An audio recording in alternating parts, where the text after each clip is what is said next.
99 TV Khammam. Tirumala గోశాలలో గోవుల సంరక్షణ పట్ల టీడీపీ విఫలమైందన్న వైసీపీ విమర్శలకు కూటమి స్పందించింది. గతంలో వైసీపీ చేసిన తప్పులను కప్పిపుచ్చుకునేందుకే టీడీపీపై బురద జల్లే ప్రయత్నం చేస్తుందన్నారు ఎమ్మెల్యే బోడి ప్రసాద్.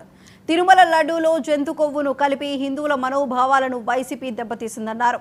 ఆ తప్పును కవర్ చేసుకోవడానికే గోవులకు సరైన సంరక్షణ లేక చనిపోతున్నాయంటూ అర్థం లేని వ్యాఖ్యలు చేస్తున్నారని మండిపడ్డారు. గోవులను పరిశుభ్రంగా ఉంచేందుకు టీటీడీ ఎప్పటికప్పుడు అన్ని చర్యలు తీసుకుంటుందని స్పష్టం చేశారు ఎమ్మెల్యే ప్రసాద్. ప్రపంచవ్యాప్తంగా ఉన్న వెంకటేశ్వర స్వామి భక్తుల యొక్క మనోభావాలతో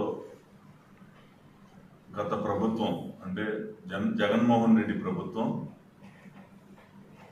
నెయ్యి కల్తీ చేసి మహాప్రసాదంగా భావించే తిరుపతి లడ్డూని కూడా అపవిత్రం చేసిన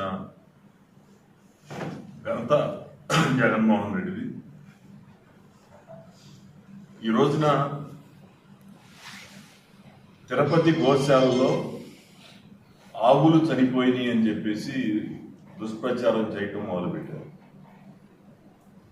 వీళ్ళు చేసిన తప్పు కప్పిపుచ్చుకోవటానికి ఏదో ఒక విధంగా ప్రభుత్వం పైన బురద చల్లాలనే దురుద్దేశంతో